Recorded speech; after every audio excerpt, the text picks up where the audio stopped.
ladies and gentlemen, welcome to episode 61 of Petey's Awesome Guest Panel. And oh my God, we got a huge guest star tonight. Now, before I announce and say who our guest is, let me announce and introduce the recurring guest panel analysts, Christopher Petey, Darius Givens, and John Paul. What's going on, guys? Now, tonight's guest star is a very huge name, and before I read this gentleman's accolades, let me just say that this man is a jack of all trades, and not just the wrestling business, but also in the acting business as well. And I'm so excited about tonight's guest star tonight. All I can say for everyone watching, as my guest star would say, you're welcome. Now, so let's meet tonight's guest star.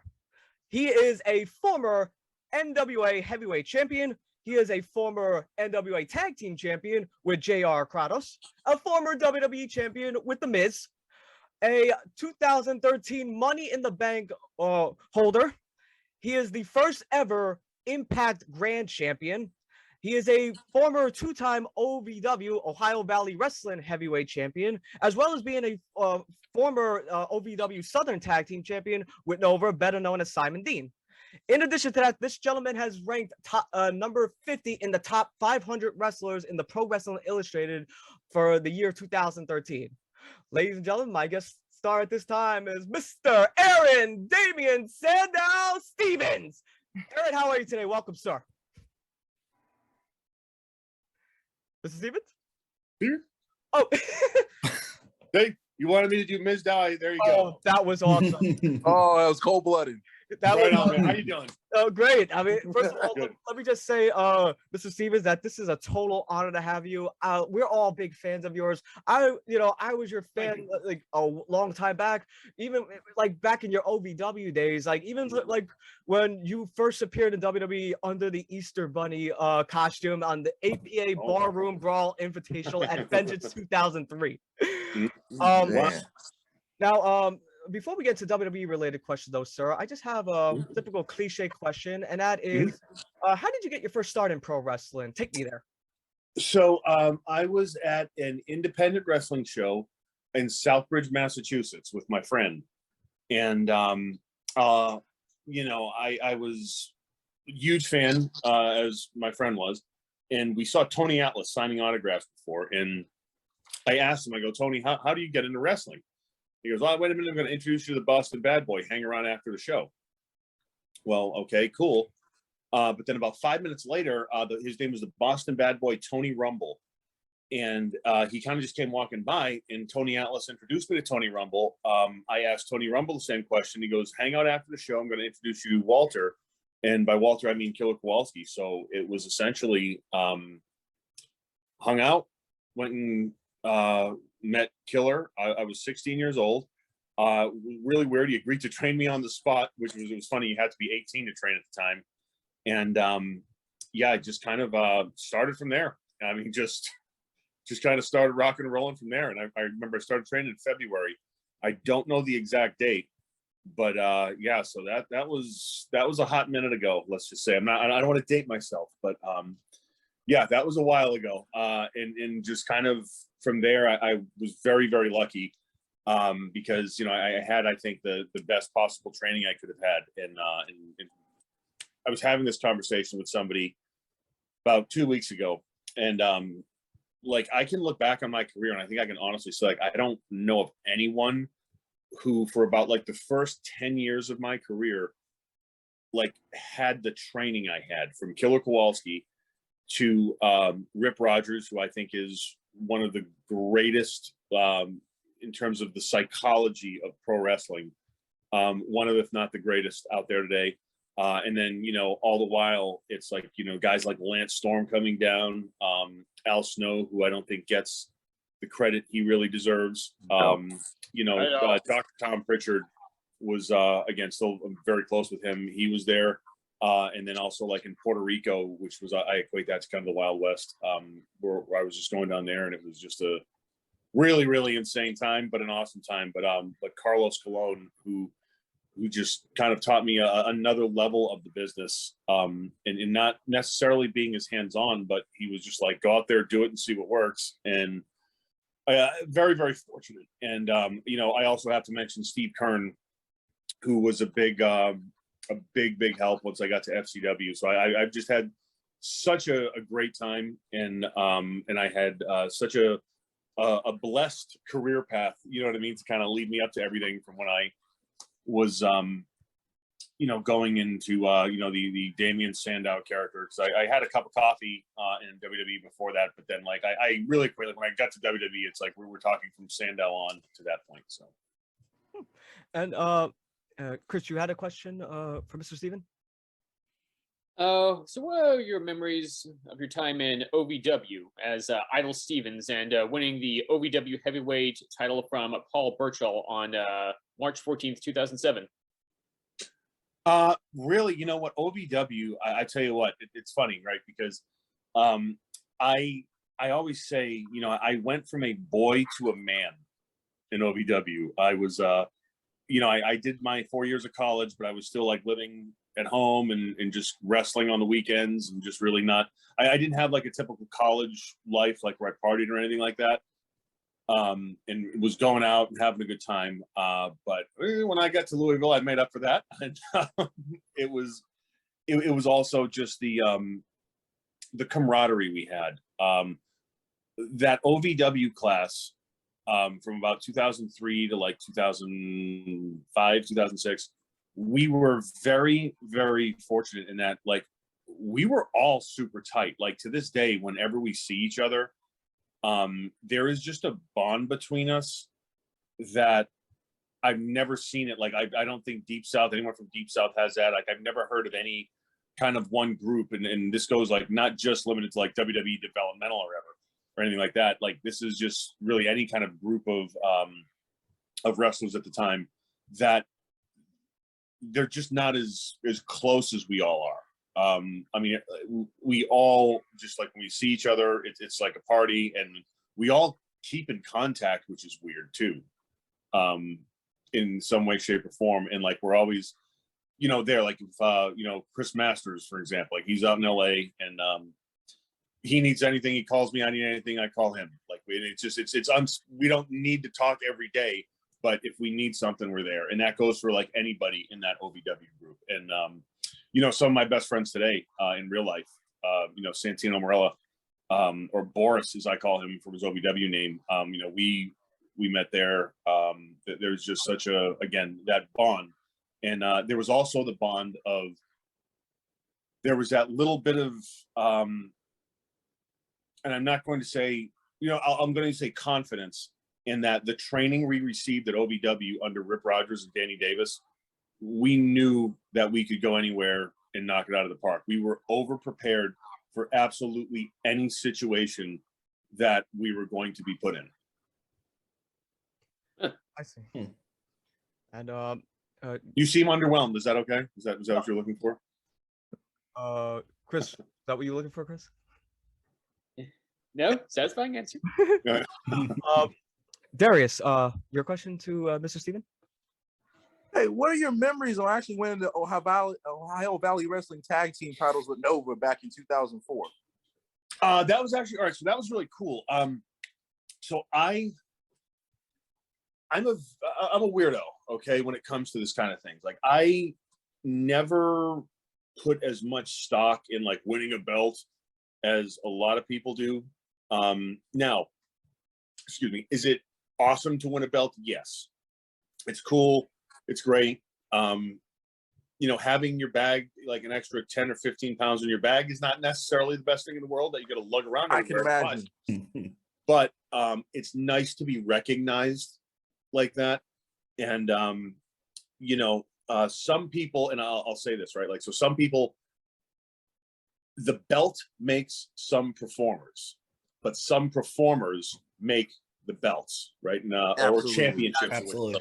I've always tried to aim to be someone that would elevate the title, because look, regardless of if I have a title, if I don't have a title, when my music hits and I'm out there, I want them cheering louder than anyone else on the card, including the champion. That was always my goal. That was always kind of my MO, and that's what kind of motivates me. But it was really cool to be that young and to have Cornette have enough faith in me to say, you know, because Cornette was the booker. I mean, it was like OVW. It wasn't like the Performance Center. Like, we were down there, we were getting paid by WWE, but that was a territory. That was a true, honest to God territory that Cornette ran. I mean, it was Smoky Mountain 2.0.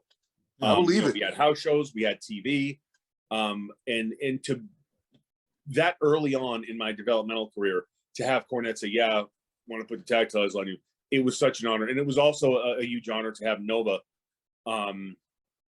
you know, say, "Yeah, they'll take you as my partner. I want to do this," and I owe Nova a lot. Nova and I, again, like, we're friends outside of real life. I'm actually godfather to his daughter Olivia, who is turning into a shining star. You should see her. She's singing now and getting into acting. I mean, I'm very, very proud of her. Awesome. But yeah, so that was just cool to be able to do that with your friends. And again, it was a growing experience. It was a learning experience. And if memory serves me correctly, I think we won the titles at a house show in Louisville, Kentucky. You're right, Mr. Stevens, because it was actually in 2000, it was in 2004. I think it was at a WWE house show. Oh, wow. I want to say it was. I want to say it was at a WWE house show that we won the. We either won them or lost them at a house show. One of the two, but that's irrelevant. So.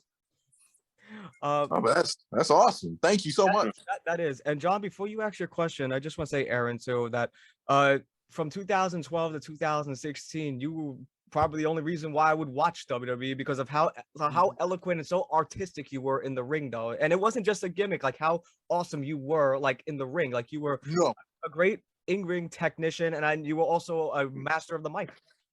Thank you so much. That's, you know what, that really means a lot to me. And it's funny, right? Like, as fans, I've always said, you know, when WWE, right? Like, yeah, Vince signs my paycheck, but I work for the fans. So that's really, again, all I cared about. Like, I would not really meddle in backstage politics, even though that is a big part of it. And maybe that's worked to my detriment, I guess, in some areas. But to me, it's like, I'm just, as a performer, like, I am so, like, laser focused, and I tend to kind of operate best in extremes.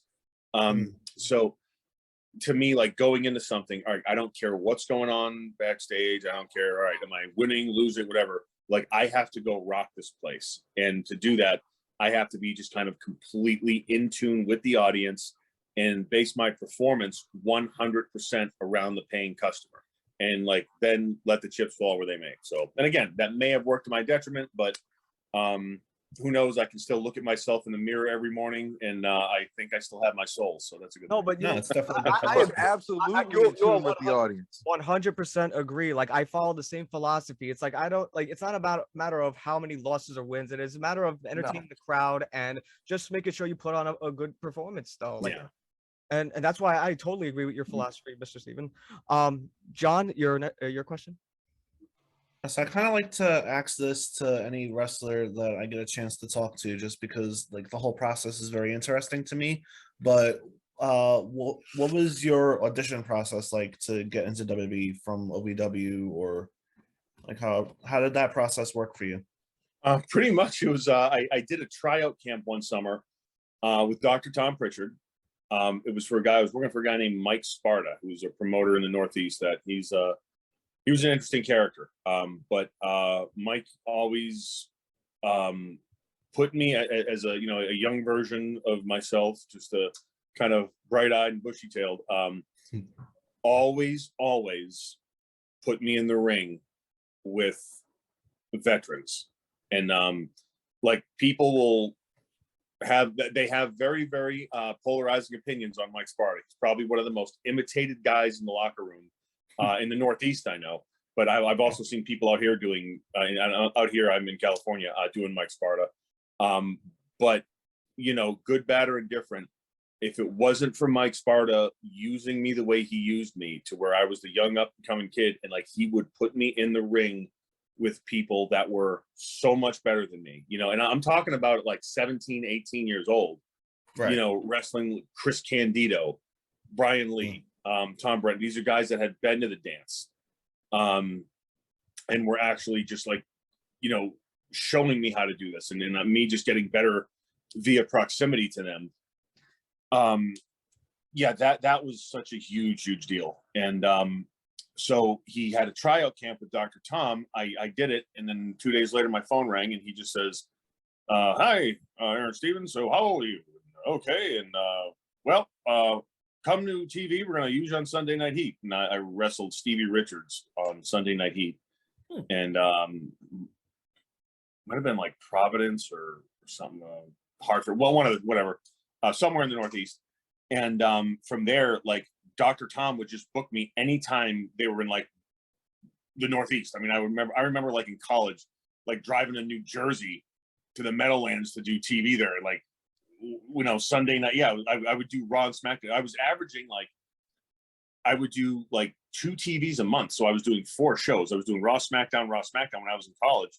And, you know, living at home, that pretty much kind of paid my bills. And then, again, I was getting to get in the ring with people like Raven was I did an angle with Raven like backstage on Sunday Night Heat, and that was unheard of for an extra, you know, to do that.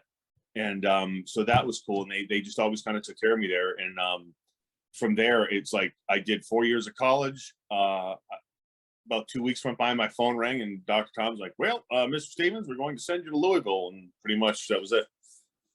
Oh, okay. Nice. And of course, Aron, you made your debut on the main roster, your first debut of 2, on August 4th, 2006, as one of the members of the Teachers Pet, along with Casey James and, of course, Michelle McCool. What were your memories of debuting in 2006 on the SmackDown roster? It was cool, but at the same time, it was like, what happened was, you know, they have regime changes and everything like that, and I was very much a JR Dr. Tom guy. And then things changed, and, you know, I had a lot of growing up to do, and again, like, really did not know what I should have been doing, because I always had someone taking care of me. It was always like, yes, this dude's a can't miss, of course. But then, you know, having to find things out for myself and everything like that, it was a struggle for a while in OVW. And then Dusty, who again, he's somebody I can't talk about my career and not mention Dusty Rhodes. And again, like, if we're breaking this down, I talked about my trainers, but if it wasn't for Killer Kowalski, Dr. Tom, and Dusty Rhodes, I would not have had the career I've had, because they, when it counted, and I will say this for Dusty, and this is more than one occasion, Dusty was the reason Casey and I were tag team, because he was just like, get him up here and we'll figure it out. But of course, Dusty was fighting some backstage politics there too, and all that.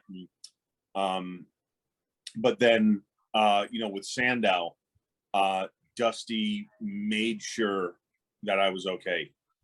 Dusty, like, when, like, there was an issue, and am I jumping too far ahead here? I don't want to get off track. Is this? No. Okay, so, like, I remember when I was in FCW, and this is fast forwarding years later, there was a guy that was working kind of as the liaison between Stamford and Florida.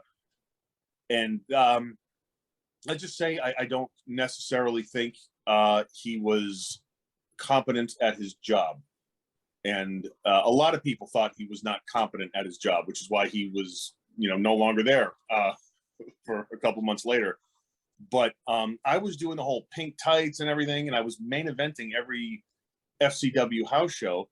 And he came down there and he's doing the reviews, like, yeah, you know, I just think, you know, when you need to, like, you're too bland. You need more personality. Like, when I get the list, like, why aren't you the, you know, why are you not the FCW champion? I'm like, number one, dude, you know that this is fake. Number two, you're thinking I'm too bland. And I remember Dusty caught wind of this, and like, I got called into his office, and he was about as pissed as I've ever seen him. And he's like, these they call you, but here's what we're gonna do. I'm sick of this. This is enough. And you are gonna get a robe and a towel, and you're gonna look like Lou says. You're gonna grow that beard out. and we're gonna give these mother bland and everything, and he was kind of hot about it. So well, no, like that was a real and I was like, okay. And then all of a sudden, he just pretty much like guided me with the character, but let me come up with the character on my own. And then he literally, I always say, he held my hand and then let go and then made sure the training wheels were off. And then it's like, okay, go. He was such a guiding force in my career. And, there's not a day that goes by that if I'm an NWA or whatever, when I'm sitting there lacing on my boots, that I don't think of Dusty. I see. And Chris, before you ask your question, though, let me just say that to Aron, with the accomplishments I just announced in the beginning, though, it just proves to you how valuable you really are in the wrestling business. You've held multiple heavyweight titles, and WWE. I mean, I just it felt like they should have done more with you. That's just what I believe, because I feel like you're such a great talent. You could talk, you could work, and everything. And I just feel like WWE just dropped the ball with certain I'm still baffled over here. We don't get it. Oh, thank you. Yeah, we were all like I am too. Mr. Stevens, we were all pissed when at least it's not just the unwashed masses. Yeah, we were pissed off when WWE did that heinous thing with the Money in the Bank thing. Yeah, again, sometimes in the poker game of life, we are dealt a hand that we don't like. And, it goes back to the Kenny Rogers song, no one to hold them, no one to fold them, no one to walk away, and no one to run. And, just today, this does not happen a lot. So I don't want you, but I was at a stoplight out here in LA, and someone pulled up next to me and they asked me to roll my window down. And I'm like, what the hell, do I have a flat tire or something? My gas can't open. And they said, sir, are you Damien Sandow? Yeah. He goes, oh my God. And I couldn't believe it, because my beard isn't as strong. I had sunglasses on, my hair's a little different. And I was, yeah. And the first thing out of his mouth was, man, they really, blanked you in WWE, and they blah, blah, blah. And he started cutting a promo on me about how I got screwed with WWE. I'm like, hey, thanks, dude. Have a good day. And then the light turned green. But to me, right, as a performer and going to what I, previously stated, how I've always just, I am so just focused on trying to give the best possible performance I can. And I think what equates a good performance to me is making people feel something, making them have a very guttural reaction to what I'm doing, whether it's smiling, whether it's being angry, whether it's laughing, or whether it's trying to jump the barricade and do physical harm to me, right? As in Puerto Rico happened a couple of times. But if I can do that, then I'm doing my job. And that is pretty much my mentality and everything. And I don't there's so many people today there's can we cuss on this podcast or absolutely no? Say whatever you okay, like. so I got to go get my shit in, right? They want to do all their moves in a match, right? Now moves are cool. I dig moves, right? And I think athletically there's never been a better time than right now in the wrestling business with the amount of crazy stuff they got going on. But what's missing, in my opinion, in a lot of people, is an emotional connection. And here's the example. When someone's music hits, what does the crowd do? When someone's getting beat up, are they wanting that person to come back, and are they fighting for them? Or are they just sitting on their hands waiting for the next flip? That to me is truly an indication of someone and their value as a performer. And a couple of years ago, I was at a friend's house and watched. There was a WWE pay-per-view, and I hadn't seen one in a while. And I was just shocked, because the only two people that were over were R-Truth and Daniel Bryan. And they're hitting these people's music, and the crowd, and this is a pay-per-view, the crowd could care less. They just didn't give a flying crap about the individuals. And no, again, athletically, the stuff is great. But if I can go kick someone in the face and then, go to the crowd and call them a bunch of insignificant troglodytes and do a cartwheel and enrage the crowd, I'll go ahead and do that, easier on my body and better on the paying customer. Again, that's just me. Now, every performer is different, and there is ways to utilize your athletic ability and the moves you have, because like there are guys that do moves that I can't even pronounce, let alone attempt. But at the same time, I'm of the philosophy that like if I was to go in a ring cold and they were, I could probably get the crowd to either like me or hate me better than them in fairly quickly, you know. So that's just me, and that's just the confidence I have to have in myself.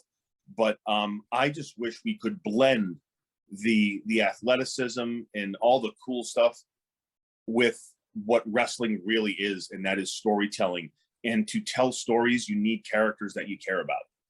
Absolutely, because as you said, with coming out and getting reactions before, a little earlier before you came on, we were discussing the Royal Rumble this year, and I said one of my biggest issues was every person you came out when their music hit, you just had no emotion, or in some cases, people's music hit, and I didn't even recognize the music. That's sad. That is. That is. And I don't get me wrong, how you said it's about characters and personalities. You were a character, you were a personality, but I feel like there's certain people that are not allowed to show their character or personality, that aren't allowed to get that opportunity. So when you come out, you're just seeing another hollow shell that's just a zombie that's just going through the motions of what they're being told to do. Without a doubt. True. Without a doubt. Chris, your question? All right, so what were your memories of your feud with Brian Kendrick and Paul London? Man, I tell you what, we had some really, really good tag matches to where there was a pay-per-view, was it Unforgiven? Or we wrestled them on a pay-per-view. No Mercy, maybe was the name of it. I think it was. And the match that we had, like people were just expecting to kind of like, and we stole the show. If you go back and watch that match, we're two teams that were having a hard time garnering a reaction from the crowd. In terms of like, you hit our music and people went, but then by the end of that match, the whole arena was rocking. And we worked a lot of house shows together, and that was the the philosophy. Like it was old school wrestling, as I say, with an A. That's wrestling. It's Midnight Express versus the Rock and Roll Express. We're not trying to split atoms. We're trying to tell stories. And as a team, and I'm going for both of us, like Casey and I and London and Kendrick, like our egos did not get in the way of telling a great story. And actually someone said that they were interviewing Kendrick and London about that, and they said that we were their favorite team to work and stuff like that, which I was flattered, but I understand why, because like the matches we had, I mean, we really, really got, I mean, it was every night, like you go out and you're like, oh, okay, what's this? And then when the finish happened, people were just going insane. And that's just, again, testament to the OVW training, and in testament to, how good London and Kendrick were, and everything else like that. And as well as Ashley Massaro and Michelle McCool. Cool. Darius? Well, I kind of want to more ask you about your time at FCW. I know you teamed with Titus O'Neil, and I think y'all even won the FCW tag titles, if I'm mistaken. Right. Yeah. Fun. Titus and I were a team that when people saw that, they were like, huh? But I just said, because Dusty put us together, and I just, Titus and I really didn't know each other that well. And I said, we are going to go out there and we are going to prove so many people wrong. Like everyone's looking at us saying, oh, what the hell? And they have, because Titus was very new, right? Very, very new. Green came from the football world and everything. But man, Titus and I, we went out there and we definitely exceeded all expectations, had a great run with the tag titles, and a lot of fun. And you know what? Titus is just, he's somebody that, although I do not speak with him on a regular basis, that I still consider a friend. Absolutely. I have several friends that we may not speak every single day, but when we speak, it's like you meet up right where you left off. Oh, absolutely. And he was always very gracious in just saying that I helped him and stuff like that, which was really cool, because he didn't have to say that and then do that, but he was just such a Great guy to team with, a great human being, and you know, I'm glad that he's still doing his thing and only getting better. So, Absolutely. And before I ask my next question, Mr. Stevens, can I just say too, I have a special surprise for you at the end though, because I actually saw you perform 10 years ago in WWE at a house show at Nassau Coliseum. It was the holiday tour, and I actually have pictures from that event. Actually, I was in the front row, like when you actually competed. It was you and Cody as the Rhodes Scholars, and I believe you took on I can see who you took on that night, but I have pictures. I'll show you at the end of the show. cool, yeah, awesome. And my next question for you would be: you made your debut at the second grand debut on the main roster as the intellectual savior, and one of our favorite characters you portrayed as Damien Sandow on May 4th, 2012 episode of SmackDown. Coincidentally, another SmackDown episode. Yes. Wanted to get your thoughts on your debut match, which involved you refusing to fight Derek Bateman because he was an inferior opponent. In sort. Yes. Yes. No. Again, it ain't about moves; it's about moments, right? Absolutely. I can't tell you what move Dusty did to win the NWA World Title. I mean, most likely it was the bionic elbow, but I don't remember it specifically, right? But everyone remembers Dusty with the title that saw it, right? Like it was such a moment, and you only get one shot to make a debut, or in my case, two. But so like this was, you know, again my new identity, and I was so happy that like they allowed me to do that because it's memorable. I mean, who the hell, you know, from a real perspective, right? In real life, you know, you fight your whole life to get there, and you're there, and especially with like the struggle I had from leaving, going to Puerto Rico, coming back, and going through all this crazy stuff. But then just having the temerity to say, you know what, no, not tonight, sorry. It made you feel something, I think, and for that character instantly. Like what kind of a jerk does this? And I think that only helped in my you know, portrayal of that character, and in kind of having that character be able to evoke the emotional response from people, because, you know, everyone remembers the first time you see someone and like, oh, what finish is he going to wear? What's he going to, you know? No, I just said, no, I refuse. I remember watching. I was like, man, I remember that too. That was classic. Thank you. Well, see, there you go. And you guys, and that's the thing. You guys remembered, and that's what's important. Yeah, because it's different. It is. Yeah. And I remember Aron watching that, and I know you were the hero, but it was hard for me to boo you because I found myself being a huge fan. I couldn't boo you as a heel. Oh, thanks. I like, because I'm looking at all this stuff and I'm like, I would do exactly all of this as well because this is smart. Oh, thank you. Also, thank you very much. Also, John, before you ask your next question, I just want to say, Aron, another thing you could put on accolades also, that you have incredible cat-like reflexes as you were able to duck the punch ball from Zack Ryder, and it went on Eve Torres in the 4th of July episode of SmackDown. You know what? I have no recollection of that, but I'll take your word for it.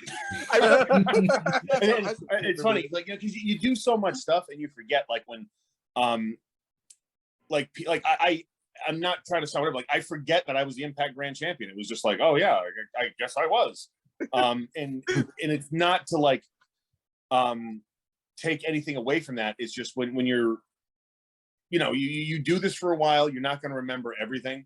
Yeah. Of course. But it is cool. So thank you for that reminder. That was fun. So. Anytime, sir. John, your question?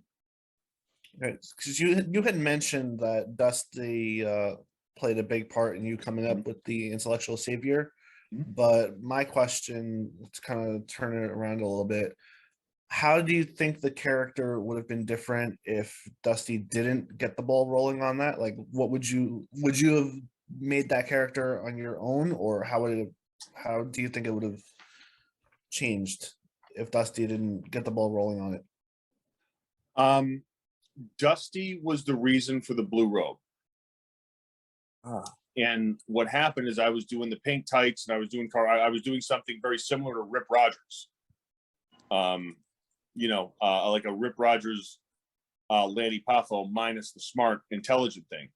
Right. And then when Dusty was like, "You're gonna grow your beard out, you're gonna get a blue robe, and this is what we're gonna do this," and you take the robe off, and it, so the robe, it made the pink tights stand out more, right? Because I'd walk out there in pink tights, and people were like, "Who is this jerk?" But then, what I kind of noticed was, and this is something that I think I've always kind of implemented post the Sandow era, is juxtaposition, right? Where the pink tights and purple knee pads doing cartwheels, yet when I come out, I have a giant beard, this awful oily hair, and my complexion, like I would actually like not tan my face all the time to try to make myself look a little more like emaciated, like some weird college professor who's been sitting up. Like I did put a lot of thought into that character. And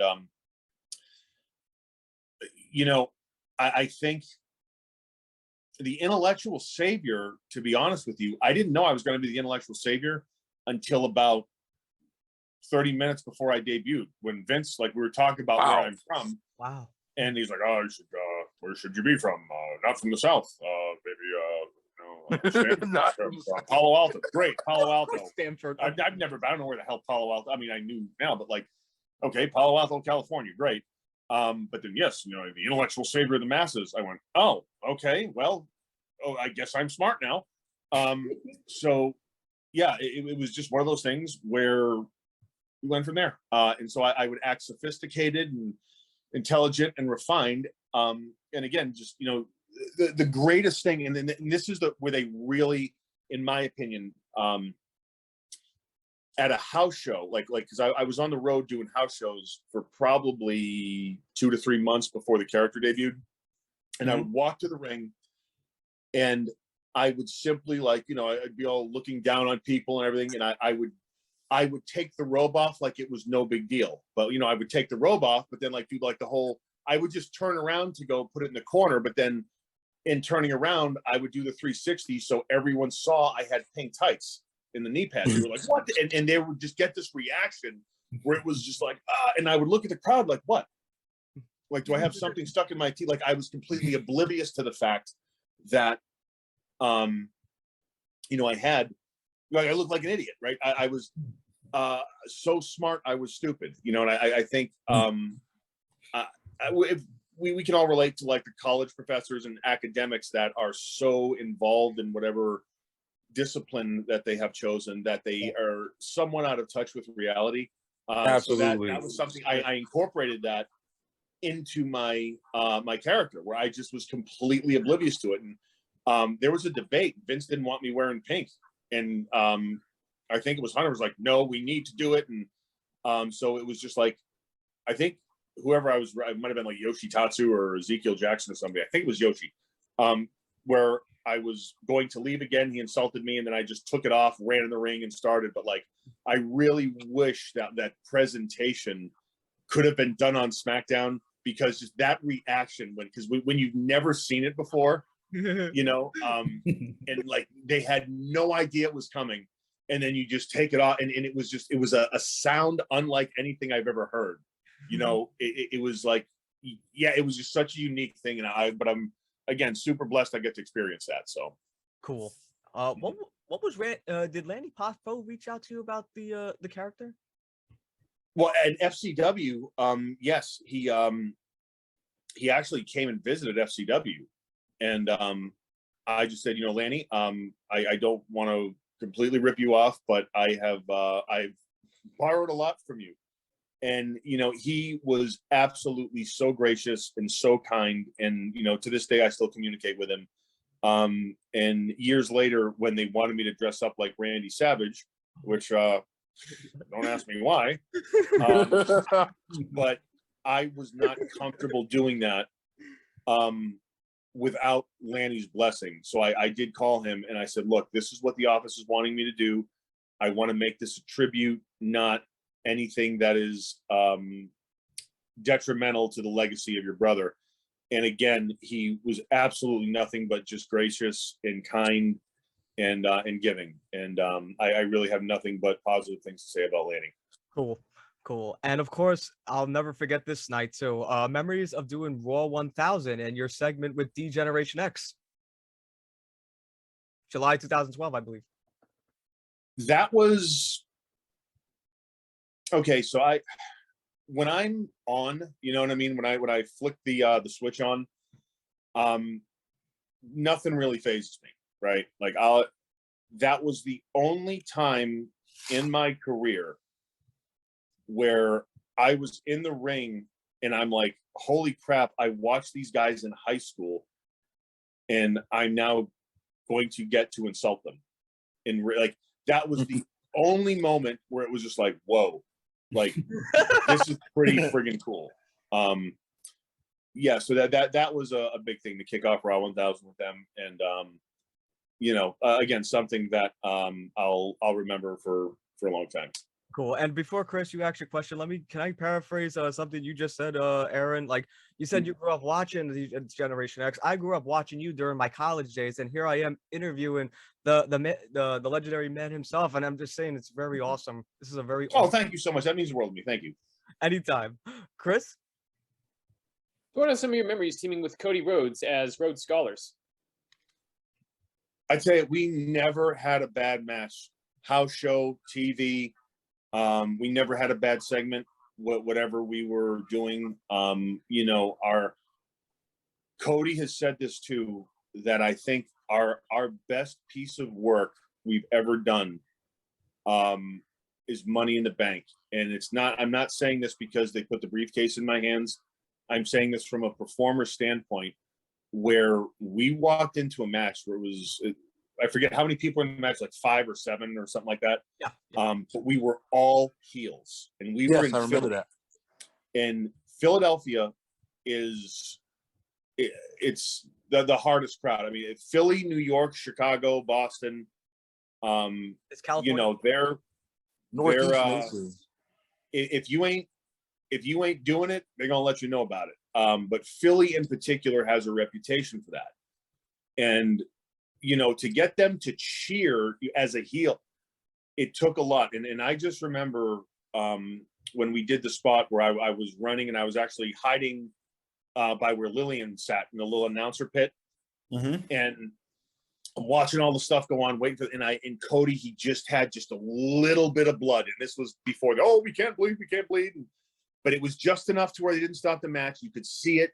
And he had like overcome run-ins, and there was the Usos, excuse me, the Shield, like he fought Wade off, I think. I mean, just amazing story. He was finally going to get it, and the fans were like, after years of seeing him, oh my God, yes. And then we did it, and then the second I slid in the ring and hit it, you just heard the crowd.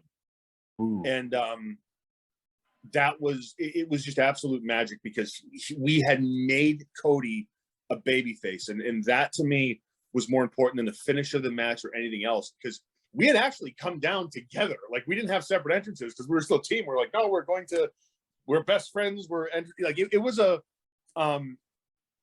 pretty cool thing. And but again, to like be good enough at your craft, and I don't mean just him and I mean everyone involved in that match, to have the timing, to have the wherewithal to know what to put where, how to execute it. That a big ups to Jamie Noble, who helped us with that match. Jamie was really instrumental in getting things kind of okayed and cleared and stuff. And I think that match, to me, in the annal, I mean, there have been some great Money in the Bank matches, but if you ever watch that back, like if you listen to the crowd from when the match started to when the match ended, they not only were taken on a roller coaster ride, but like we completely were able to like change the way the wind was blowing. Right. And Philly is a very, very hard city to do, which is why, like, again, I have, for all fans, yes, but like Philadelphia, that was something that was, it's very, very special to me. Like there's a couple cities like that, like, again, Philly, New York. It's like once they have decided that they like you, you're in. And it's such a, I was one of the guys that I kind of had that credibility there. And it was just something that I look back on my career And it was just again, I'm so blessed to be able to have said that. So That's amazing. Speaking of Money in the Bank, what are some of your memories on winning the 2013 Money in the Bank? Yeah, I mean that was pretty much it. The way we were able to kind of take the crowd and just again change the direction of the wind, so to speak, where we turned Cody babyface, and at the end of the day, we told a great story, and then that was it. It was just it's all about storytelling. Yeah, totally agree. Darius? Ooh. Okay, this kind of ties right into what we're going about, but me personally, this kind of upset me. But how do you feel about the Money in the Bank cash in with John against John Cena and how that played out? Well, it was explained to me from a rating standpoint, we're going up against Monday Night Football in the World Series. We needed ratings. They needed to care about something. And it was just said, look, you got 3 segments, promo, go. And I think, Aron was the agent for it. Aron was very much on my side. Hunter,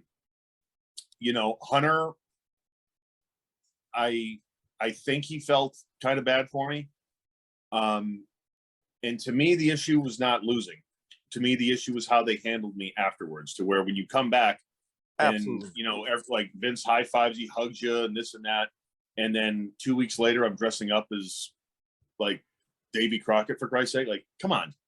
Absolutely. That was to me like the first time when I went like, oh.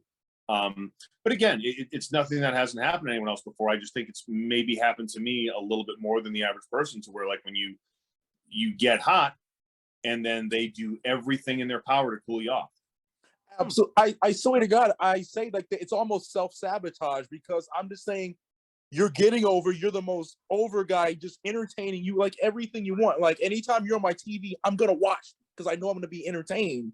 You're coming out here, you're having good matches, and like for a guy with no disrespect to John Cena, you don't need it. And the reason why your ratings are bad is because you just keep giving people the same stuff they've already seen over and over, instead of going with new people that are clearly getting the right response.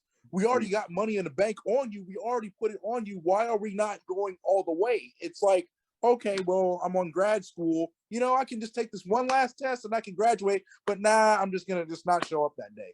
It doesn't make sense. And as a fan of it, it's just frustrating. But they're paying for it now in the ratings. And you know what? Like, they are a global juggernaut, and they're obviously making more money than they ever have. But your product sucks. The product is awful. And awful. Hell look, yeah, it is. Look, you can McDonald's hamburgers are not the best hamburgers in the world, right? But they sell a lot of them. Yes. And I would rather go to a place if I am going to have a burger, like give me something with a soul. Like give me something with a little bit of bacon jam on it and some cool thing, you know what I mean? And that a chef is prepared with some, you know what I mean? Like that's something that's more, artistic. But you know what? More thought has to go into it. And you have to almost, as a chef, you got to make it personal, right? You got to put your own twist on it. Whereas, absolutely. All right, yeah, pickles, onions, whatever the hell else they put on, and let's just go. And look, they are selling McDonald's hamburgers. And this is nothing. Again, they have some amazing talent there. Yeah. Nothing like I don't mean this to the talent there. I mean this to the creative process and how they are choosing to use the amazing talent they have. And, absolutely. You're right. I just think, and also, I mean, I'll be very honest with you. I would cut half their roster, because a lot of those people, in my opinion, shouldn't have jobs there. Like if you want to do this for a living, like they're worried about money and they're firing people that are just so talented. I agree. Which is great that there's options now. But like, no, if you want to be get in the business the right way. Now there's exceptions, right? Like the great Khali, of course, yes, he's an attraction. Right. And you're going to have to scout to a degree, but like, this is the pros. Like, if you're going to be the pro, the NFL doesn't go like recruiting male models to play linebackers. It's come on, you know. It's their policy is literally to go after people who don't have any background or knowledge or wrestling. It's just ass backwards. Because they think they can train. Like their philosophy is, I believe, that they can train them to be what they want. And again, they want McDonald's hamburgers. They don't want anyone with, you know, bacon, jam, caramelized onions, and some, you know, maybe fried pickles on them or something like that. I'm getting hungry right now, so I'll stop. But but that's again, in my opinion, the best analogy that I can make. And look, absolutely, the product speaks for itself, and that's all. And absolutely, there are people there, and you know. And because one more thing I wanted to bring up is the WrestleMania card for this year. Outside of one match, every match either has a part-timer, a legend, or a celebrity involved because they haven't made new stars that the actual fans care about. They can't sell tickets without having to constantly bring back a Brock Lesnar, constantly bringing back a Ronda Rousey, talking about bringing back a 57-year-old Stone Cold Steve Austin. We got to bring a 77 Vince McMahon out of retirement because we have no stars that can get people and pack asses and seats. Yeah, there's a rumor going around, Aaron, that Vince is supposedly going to be wrestling a 20-something-year-old Austin Theory. That's the rumor going around in the dirt sheets, sir. I don't know. I don't know if this is true or not. I hope it's not. I don't want to see Vince McMahon wrestle at 90 with a hip surgery and like all this stuff. It's just getting repetitive. But yeah, John, what was your? Like we need an intellectual to save WWE. We really need an intellectual savior to save the WWE. Gotta come back. Yeah. We really need to. I'll tell you what, I hear how that place is, and one of the things I was never one of the people like in Vince's office trying to get a spot or whatever, but when I would be and there were some amazing writers there that helped. Matt McCarthy, he was awesome. Mike Notarelli was amazing. Tony Gannon. I have worked with some truly talented writers, but there's also been a couple just complete duds. And I will say this about Vince. Anytime I was handed a script and I was like, yeah, this ain't working, I would go to him, boss, my promo is scheduled for 90 seconds.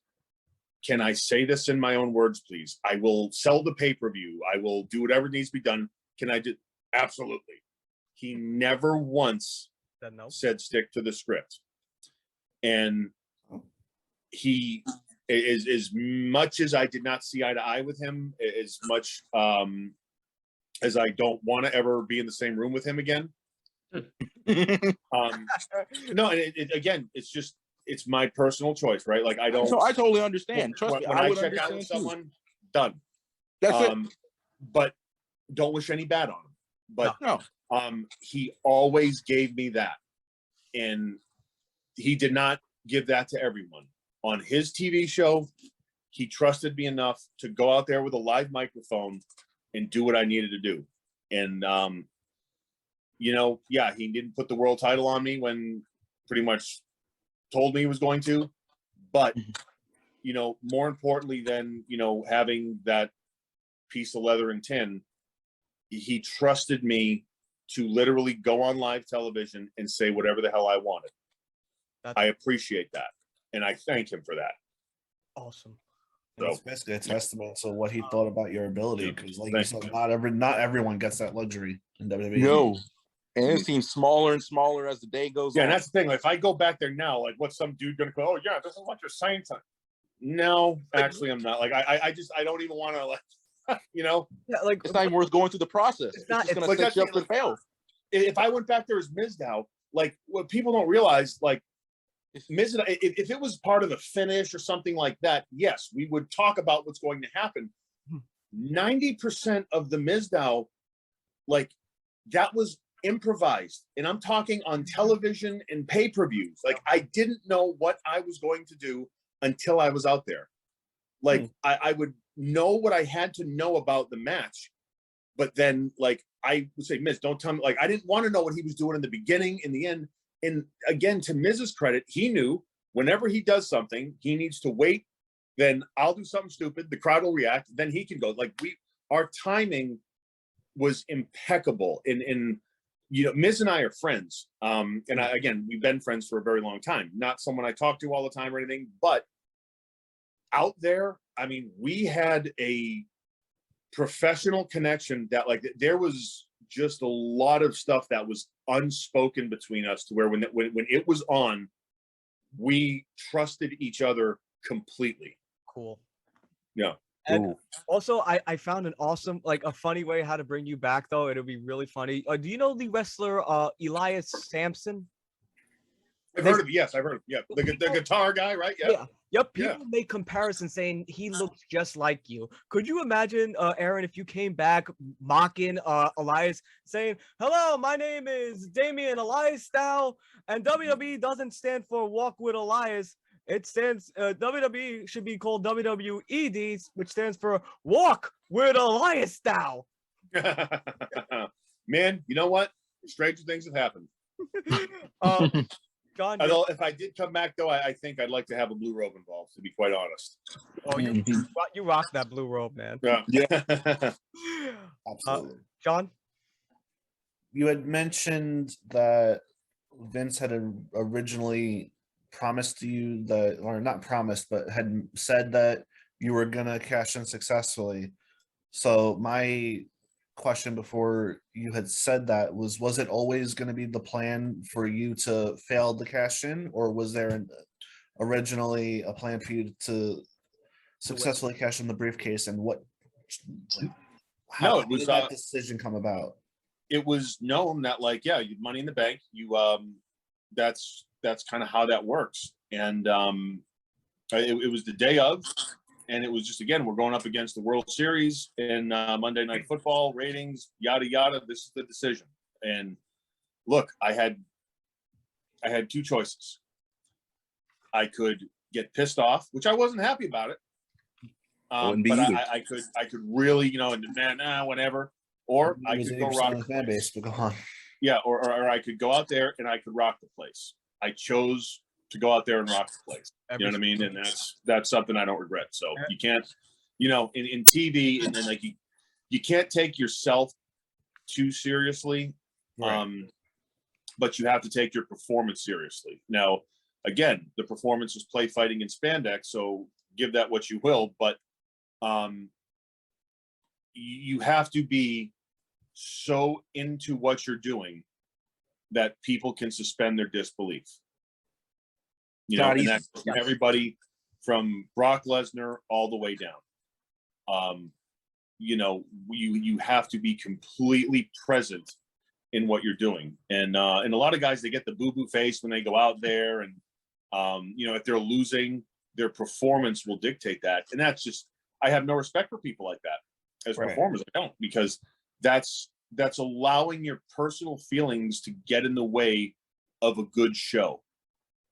And we're showmen. That's what we do. That's what, that's the one thing we have to give everything we have. And we cannot let whatever's going on in our personal life or otherwise pretty much affect the quality of our performance. And that's been my philosophy, and that I still have to this day. Amen. John, you had a follow-up question with that? Or was that it? No, that's it. That was it? Okay. Darius, your question? I have a question. Yes, exactly. Well, why did they come up with the Macho Mandow gimmick after? I remember you had cut the promo after splitting up with the Miz about just being your own guy, and the people received it really well. And then the next thing, you're just dressing up as other wrestlers. It's like, where's the logic in that? Because the people received it really well, and they needed to try to curb that, to be quite honest. It's so frustrating. We just don't understand that process there. Oh yeah, trust me. It was I was not in a good place in my life, but again, I had to go all in because I was paying tribute to one of the greatest of all time. So I mean, what the hell was I going to do?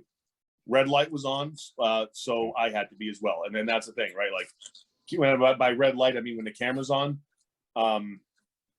Don't care what I'm feeling. Doesn't matter what I'm feeling. There's a show to be put on. I got to go rock it. Right. And the thing is, that started to get over, and then they cut us up. So it was just one of those things where it became so frustrating that I kind of knew my time there needed to come to an end. Yeah, it's just frustrating as a fan. That's all I can say. It is. Well, stay tuned. I don't think I'm completely done yet. Is all I'm saying. Oh, I definitely will. Thank goodness we still get to see you perform. What was Vince McMahon and Stephanie McMahon's reaction? I believe was it Damien McMahon or was it Vince McMahon? Oh yeah. That's funny. You know what I mean? He says, "I don't talk like that." And sure, you do, boss. I said, well, okay, whatever. Like, that was all. It was fun. I enjoyed doing it. Okay. I personally thought it was funny, like when you got to do the Vince McMahon, and especially the "shut up" thing that Vince. Yeah. Oh, that was awesome. Yeah. Thank you. No problem. I also found hilarious that. I hadn't thought about that in a hot minute. Thank you. Darius, your question, sir? Oh, my question? Yeah. Oh, awesome. What was the creative process like in the daily just in the WWE on a daily basis? Oh, hell if I know. It's a mystery even to this day. Oh yeah. I would hear stories of, writing TV, Vince gets the TV and then just rewrites the whole show. But you know what? Look, here's the thing. It's his sandbox. We're all playing in it. So shut up. And when 9 o'clock Eastern time comes around, or 8 o'clock, sorry, on a Monday night, got to do something. Let's go. Where are the marching orders? You pay me to carry them out. Like that is why I receive a paycheck, to carry out the marching orders on TV and fill time on your TV show. So there you go. And I just you leave it at that. Oh, I see. And we've heard about like those scripts getting ripped up. Like I've heard even as early as like 15 minutes before the show. Vince is crazy. Yeah. There was one time when Cody and I were scheduled for a tag match against the Colognes. It's a 1-segment tag match. And this is on Raw. This is like halfway through the show. I think we were doing like a crossover segment. It was like from the 8 o'clock to 9 o'clock hour. We get in the ring, and Kyoto, the referee, comes up to us and goes, "You guys have an extra segment." So we're like, okay, that's 3-minute commercial plus another 6 minutes on the back end. We had to go out there and have a tag match. And we called everything in the ring on TV. But again, that is only testament to how good the Colognes are. Those guys do not get enough credit. I tell you what, Primo and Eddie, and Carlito too. Carlito's he's my boy. They're all my boys. But they are so good, and they are pros, truly pros. And that's the difference. Like, I don't know if there's a lot of true pros out there today. But those guys are, and those guys are wonderful and awesome. Cool. And Chris, before you ask your question though, there's this. Kyoto's awesome too. I've actually met Mike Kyoto. I actually met him. I love him. Cool. Love him. Reality wrestling. Actually met him. Aaron, before we get to the next question, though, can I just say there's one move that I absolutely loved when you did in the ring, and that's when you twirled your finger like this and did an elbow. I thought that was a really cool move. Oh, thank you. Yeah. Yes. That was cool. Chris, your question? How did you feel after WWE discontinued the Meta Power storyline? I think that that was due to that was when there was a scandalous tape involved. The Hulk Hogan. Right? So here, right. This is funny. So, so Curtis Axel, Joe Henning, again, another great friend of mine. We're having the time of our lives on house shows. We are getting paid very well to literally act like Hulk Hogan and Randy Savage. Like, we're acting like children when they're 5 years old. I mean, but we get their music, we're doing the pose. I mean, it was just awesome, right? We're having the time of our lives. I'm getting ready. I think it was to fly out to California, if I'm not mistaken. So and I was living in Louisville at the time. So I'm flying out of Louisville, and I'm on the plane and just scrolling through Yahoo News. And, as the plane's taking off, I still have my phone on. I shouldn't have. But something came up. Hulk Hogan's sex tape comes out. And I literally I just went, shit. And then I lost service. My plane lands in California, and like when you turn your phone back on, you get your text messages. Yeah. Right? Yes. Bing, bing, bing, bing, bing, bing, bing, bing, bing, bing, bing, bing. And it's like 20 text messages. Do not, under any circumstances, wear your Meta Powers gear. The tag team is discontinued. And then Joe had a mustache shaved, and he had to shave his mustache. He went to, I think it was like Dick's Sporting Goods, and got like cargo shorts to wrestle in. And he's like, dude, what's going on? So we laughed about it. I mean, what the hell? And at that point, really, what could we do? But it was just, it was one of those things where, that was the end of the Meta Powers. Sucks because you guys were doing so great with that. That was such an awesome story. We had fun. Yeah, and again, like Curtis it was Axel, that was really getting him over too. It started again. They did it to like, let's give him this, and then Joe and I were just talking, and he's like, dude, I'll grow a mustache. I don't care. I went, really? Yep. I go, all right, well, let's rock this, and we did, man, and it was fun. Cool. John, your question, buddy? All right, so after everything happened with the briefcase, the disbanding the Meta Powers, disbanding Miz and Ms. Dow, would anything have had to happen, or like would there have been any way that you would have decided to stay with WWE after all that went down? No. Was it just there was no salvaging it? Like when my heart's not in something, it's not in something. And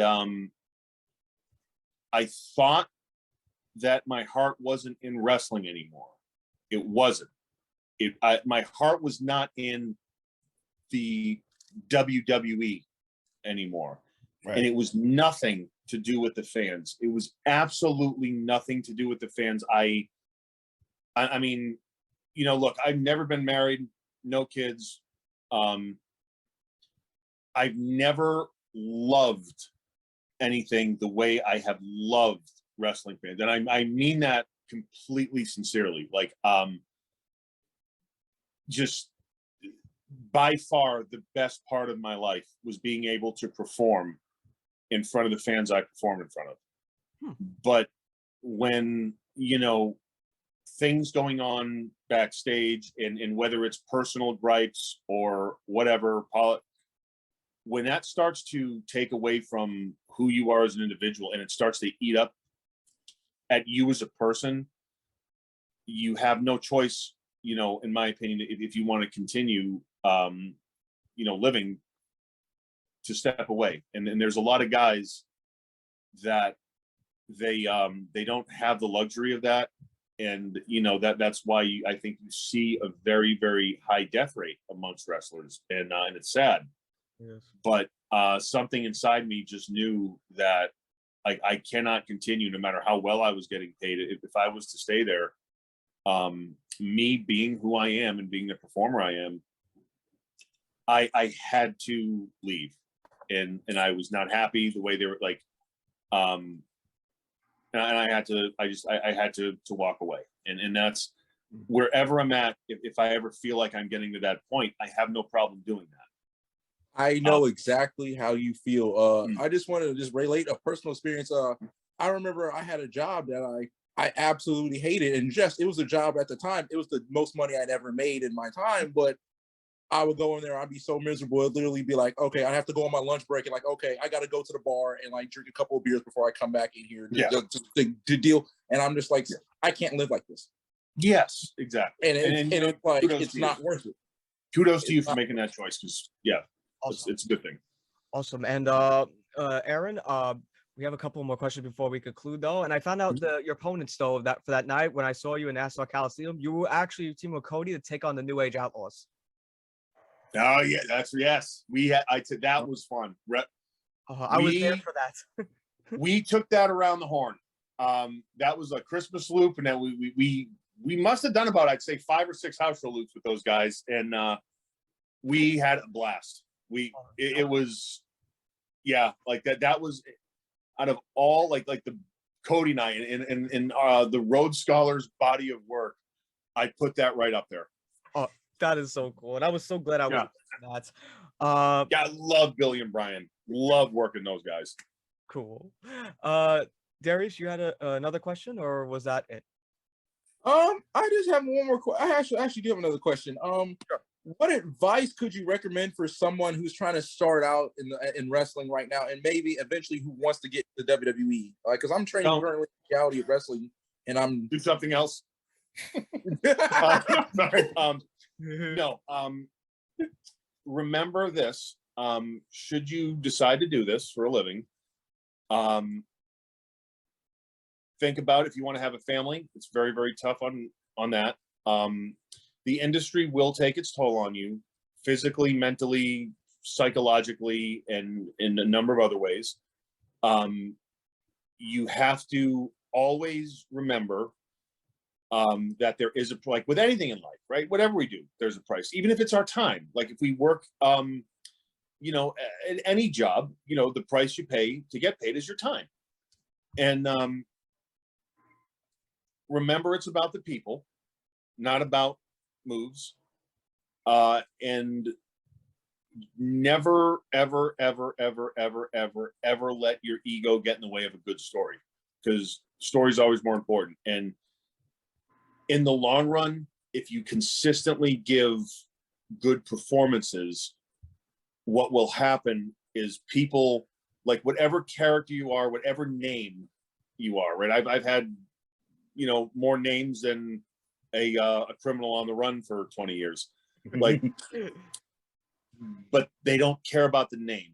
They care about the guy performing, right? The guy behind the characters. Yes. And as a performer, if you can just consistently perform like that, there's a certain, I guess, I don't want to call it bulletproof, because nothing's bulletproof really, but like there's just a certain level you can hit to where you have credibility that a lot of people don't, to where when they know they see you, that they're gonna see something, whatever it is. Yeah, absolutely. Like, so I guess, and you know, it's funny, right? Like I look at my career and the ups and downs, the lessons I've had, the insane stories I've had, you know, whatever. But it comes down to my first day of wrestling training.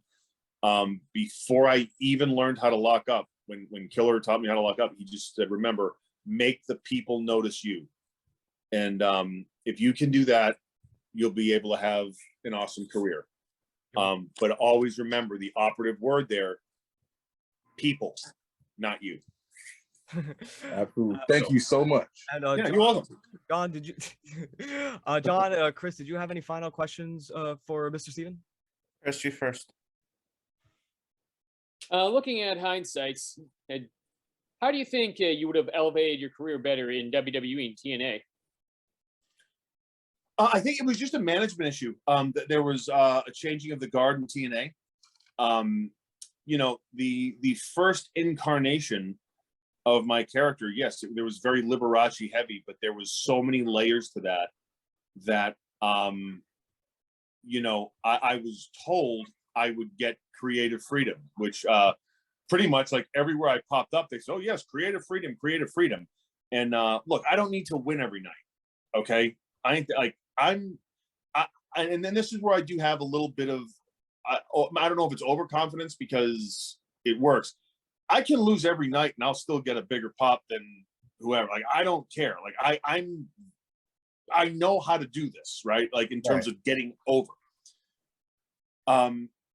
The creative freedom though, in terms of how I wanted to execute the character, too many cooks started adding ingredients that I was like, hang on, no. Like, I'm not trying to be Liberace. This is a layer to a much deeper character. And that's why I left, because it just simply wasn't something that like I wanted to do, because they were viewing it as like from a wrestler's standpoint. And I never viewed my performance from a wrestler standpoint. I view my performance from a TV show standpoint, from an entertainment standpoint, from a theatrical standpoint, and even deeper than that, I gear my performance pretty much like every choice I make, from the tights I wear to the music I come down to. There is a reason behind it. It is at some point to prey on I don't want to say prey on, to appeal to the human psyche, right? Like, I'm very, very big into Carl Jung and his, different archetypes and how we think and what kind of, what makes the human mind such a fascinating subject of study. And I've always sought to incorporate that into every character I play. And I think that's why I've managed to have the success I've had, because of pretty much like those very, very basic notes that I hit. Yeah. So that's what I've always tried. I hope that answers your question. And before I ask my final questions, Aron, I just want to say too, like what you just said, just hit the nail on the coffin too. Like, you're the perfect example of a gentleman who can be given any kind of character, nail it, and just take it, catch the ball, throw it again, and then catch it again. That's like, you are so multi-versatile as thank you so much as a wrestler. I appreciate that. No problem. And one of the three final questions I had was, I always wanted to stew, and this is going to be the nerd me asking this, and that is, when I'm not on a military, almost like strict diet, I am a huge foodie. And I was just curious to know, since WWE is a big production company, what was the catering scene like? Yes. Man, I tell you what, awesome. Jen Hag, love her to death. I mean, and the sweetest human being you could ever ask for. They really put on a spread every time. It was pretty much anything you wanted, they had. Sweet. And also, what was the gorilla position like when you were there? Like, who was in gorilla position? Vince was sitting at his desk. He usually had a stooge or two next to him, like one of the office stooges next to him. Then there was another thing where whatever agent was doing it. You had like the next match on deck, and it was just like anything else, like time to go to work. Let's go do this. Cool. And the final question I had too, and I always wondered this too, was what's the process of the Royal Rumble? You were in the 2014 or 13, I believe, as number 3. You came in at number 3. Like I guess. Because I remember you and Kali were drawing your numbers backstage in the segments, and I was just curious to know, like, if like the numbers are legit, or like how is the process with the Rumble? Like, are you standing in gorilla waiting for your number to be called? Like, how does it go? No, you just you like anything else, you know what you're doing, you know what's going on ahead of time, and you're on deck ready to go, and that's it. You go out there and do your job. Cool. So, and before we conclude, I just wanted to show you that pictures I was telling you about. Oh, wait, didn't John still want to ask his question? John, did you have a question, buddy? Yeah, if possible. You had said that you have no interest in coming back to WWE as a wrestler, but would you be interested one day coming back to WWE as either a trainer for the talent backstage, or as like somebody to help teach how to do promos? Well, look, a lot of people one thing in the industry, right? You never say never. Look, if the price is right and other things are right, I could show up at WrestleMania in a few weeks, right? Like, you never say never. In terms of that, for where I am in life right now, the answer to that question is absolutely 100% no, never, no way, not in my foreseeable future.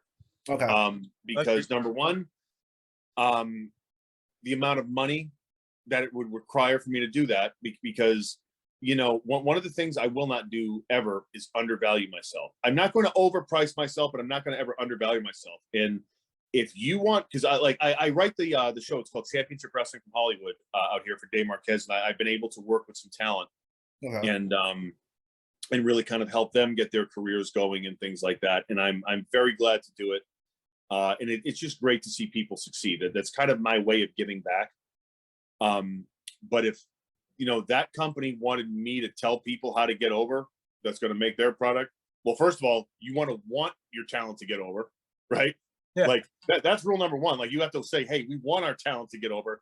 Yeah, because again, right now the show, I can look at someone, and then this is only because I've been doing this as long as I have. Like, number one, you make the yay or nay. Like, is this person worth their salt? Like, can this person do something? Can this male or female do something? Right.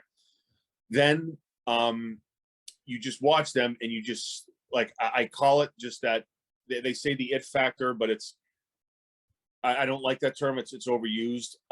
You just see how they move. You see what they do. You see their mannerisms. You see their nuances, and it's not always what you think. It could be the way they stand, and then it's like, oh, okay. So then my brain will start thinking, all right, this is what we do. This is how, you know what I mean? And you start building a house off of that one little skeleton. Right. Yeah, there's absolutely a way to do that. I'm telling you 100%. I can. There was a guy, don't want to mention any names, but he's not the most skilled person in the world, right? Mm-hmm. So what do? I said, well, here's what we're going to do. He looks unique, kind of like a big, burly man, so to speak. We're not going to have him talk because he doesn't really sound threatening when he talks. He moves about as graceful as a cow on ice. His punches are absolutely abhorrent. So we're going to just have him look like a psycho, and he's going to do one move, the body slam. Like he's just going to keep repeatedly slamming people over and over and over again. Now, you say, oh, wow, that's stupid. But from a TV perspective, it's going to stand out, right? You can body slam a guy, slip back behind. He can get hit. The guy beats him up, hit the ropes. He gives him a body slam. It's the only wrestling move he knows how to do. Now, you can either like that, not like it, have an opinion on it. But as a viewer, would you at least invest 5 seconds of your time to say, what the hell is this? Right? So if you can do that, it's then up to the execution of the character to be, played out correctly. So anything can work if done correctly. And there's always something. Now, would I put that on WrestleMania? No. But then again, I wrestled the Invisible Man for about 9 months. So if done correctly, anything can work. So that's my philosophy anyway. Is the Invisible Man John Cena? No. Some people have said, but I actually have never seen his face. He's a lovely person, to be honest with you. He sells great. He absolutely sells great. He's tagged me with a punch or two before on Raw. Like one time he got me with a super kick that was it about knocked me out. I see. But no, other than that, the Invisible Man's great. Okay. So. Before we conclude, though, there's a couple of pictures I definitely want to show you. This was the picture I took 10 years ago. I called this 10-year challenge when I went to see you at Nassau Coliseum. Oh, cool! And this was me right by the ring. I had front center seats that night. Nice, very cool. So I just wanted to share that to you. Like, I got to see one of my favorite wrestlers perform against one of my favorite tag teams. It's so cool. Like, thank you, Aron. You have the ability that not many wrestlers can do, though. You can make a 32-year-old man like myself feel like a 9-year-old fan watching wrestling again and enjoying wrestling. Thank you. That incredible power. That it's so cool. And before we conclude, of course, because we need that badly. Yes. Thank you so much. That honestly, y'all, that means the world to me, and thank you. Yeah, because I'm not gonna lie, you made me feel like a true wrestling fan watching your matches because they were so much fun. It was entertaining. It was cool. It was fun to be a wrestling fan. Thank you. It took you back to a better time than what we have now. Yes. Thank you. Well, stay tuned. That's all I have to say. I don't want to spoil anything or count my chickens before they hatch, but just stay tuned. Not a problem. Not a problem. Absolutely. Not a problem, sir. And before we conclude, of course, my show is an open forum. This is the part where you could say anything you like, talk about anything you want. No filters, nothing. Shoot the shit, man. It's all yours, Mr. Steven. Well, man, I think we pretty much covered everything, right? Like I mean, God, you reminded me of some times I wanted stuff and some moments I had, which was really cool. So thank you for that. No, you know what? Stay tuned. I am wrestling, part-time for NWA. We got the Crockett Cup coming up in March. So go to the NWA's Instagram page and Twitter. So that's coming up down the pipe. Really cool. And other than that, just find me on Instagram at the Aron Files. That's TheAron Files, and Twitter at Aron's Thoughts, ARONS Thoughts. Awesome. And before we conclude, two things. One, we feel like you deserve this, Mr. Steven, and that is thank you, Sandow. Oh, Thank you. Thank you, Sandow. Thank you, Sandow. Sandow. Thank you. you're welcome. Also, let me just say too, sir, I just want to say a couple of things. First of all, like doing this interview tonight, interviewing you, being a huge fan of you since I was in my college days, it's truly a humbling experience. I can't thank you. Oh man, no worries. Absolutely. Thank you. No, Thank you. Thank you. And Thank I you. can't. I also want to give a special shout out and thank you to my dear friend Oyanka for helping me make this happen. Thank you very much, Oyanka.